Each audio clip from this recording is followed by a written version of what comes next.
Hello, everyone. Welcome to Durrett's Take. With college football being back, it's time to go over my SEC predictions. There's a bunch of different things I can see happening in this conference. But as far as my winner goes, I'm going to go with the popular pick and go Texas here. I believe Arch Manning will be that dude that will help Texas out.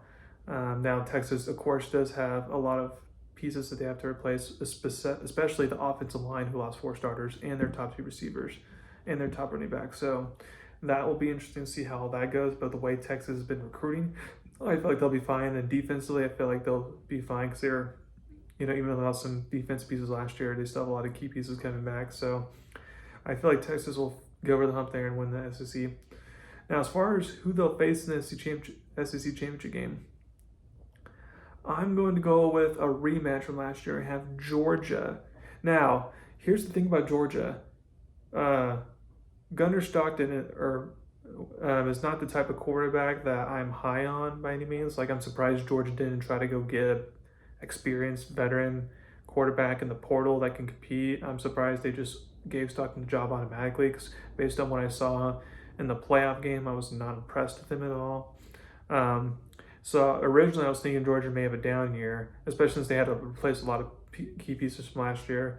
But the thing that I liked about Georgia is that their schedule was very, very because they had a hard schedule last year in the SEC, having to go to Bama and to Texas and to Ole Miss and all that. But this year the SEC granted them one of the easier schedules. So they have to go to Tennessee, but we'll see how good Tennessee is this year with the new quarterback. They have to go to Auburn, but again, Auburn has question marks. But then that's it because they get Bama at home, they get Ole Miss at home, they get Texas at home. So all those teams they had to go on the road to last year, they get them all at home this time around. So that's why I feel like Georgia will get to the SEC title game. Now, as far as other teams in the mix, obviously I'm gonna pick Alabama to be in the mix. I like that they brought in a different offensive coordinator from last year, and this is the offensive coordinator that actually Kalen DeBoer had back when he was at Washington. So I feel like it's a good marriage there. We'll see if Tyler Simpson. We'll see if he's a good quarterback now, because he will be a different type of quarterback than what Jalen Milroe was. I like Alabama's defense that they have. I like their top wide receiver that they bring back. I feel like Alabama will, put last year behind them and make the playoffs this time around. And as far as other SEC contenders who can either make the playoffs or like I said, be contenders to make it to the title game, one is Texas A&M. Now, I know we always say in the past that A&M is, we're waiting for them to be good. Who cares about the recruiting rankings? When are they going to be good? Blah, yada, yada. Well, I like what Mike Elko's doing there. I feel like he's in year two in the system now. They're going to improve. And more importantly, it's just who they have coming back. So they returned their starting quarterback from last year, which is important. And then, more importantly, they returned their top running back and their whole offensive line. And their offensive line is one of the biggest offensive lines in the whole entire country. So when you have one of the best running backs room in the country and one of the best offensive lines in the country, then you're going to be able to impose your will on a lot of teams on offense and be able to dictate games, and that's going to help you win games. And then also, of course, Mike Elko usually has a good defense, and I like what they have on defense as well. And then if you look at Texas A&M's schedule, they have to go to Texas, which obviously won't be easy. And then they have to go to South Carolina and to Florida, and they have to go to LSU, I meant. But other than at LSU and at Texas, I mean, all the other games on their schedule are very, very winnable. So I can see them making the playoffs. And then another SEC team is Oklahoma. Now, defense wasn't the problem with them last year. It was the offense. And they made a lot of things to change that. So they brought in the Washington State offensive coordinator from last year because Washington State had a really good offense. They brought in the Washington quarterback, John Mateer, and their wide receiver room was depleted last year. So they upgraded that wide receiver room as well to go along with the good defense that they already have.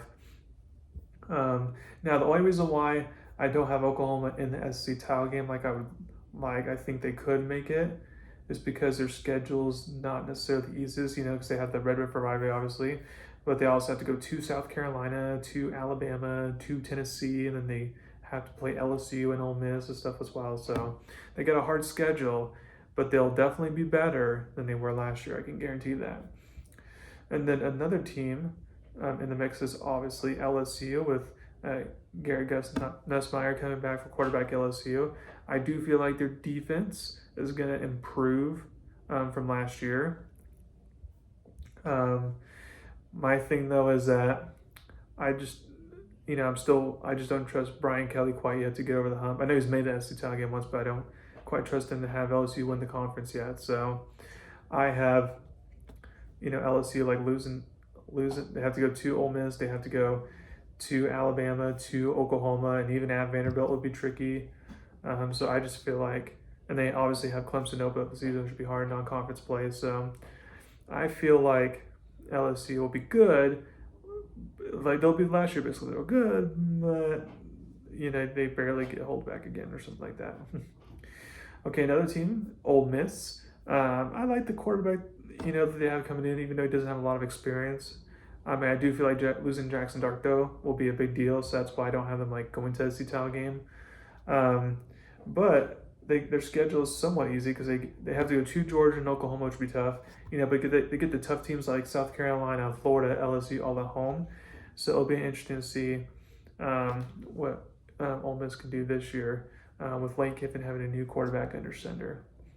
And then South Carolina is kind of like an X factor because they returned Norris Sellers, who's one of the best quarterbacks.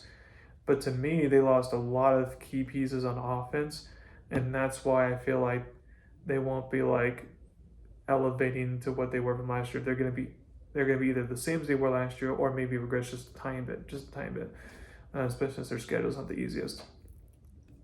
And then other teams that will be making a bowl game, but I don't think they're gonna go all the way. Florida, I like DJ Lagaway and all that way he did, but again, Florida just has one of the toughest schedules in the country. Tennessee, I mean, Joey Aguilar from UCLA/Appalachian State, I mean, he's fine, but the potential downgrade from Nico who left, and Tennessee also lost a lot of offensive key players from last year. Now, their defense will be good and keep them in games, but Tennessee's offense is kind of in a rebuild there. And then Vanderbilt, because they returned Diego Pavia, their tight end Stowers, and some other key pieces, and they have a decent schedule. I feel like they'll make a bowl game once again, and last year wouldn't necessarily be a fluke. And then I have Auburn. I have Missouri regressing. I have them making a bowl game, but I have them regressing a lot just because of all the pieces that they lost and the way their schedule sets up in the back half.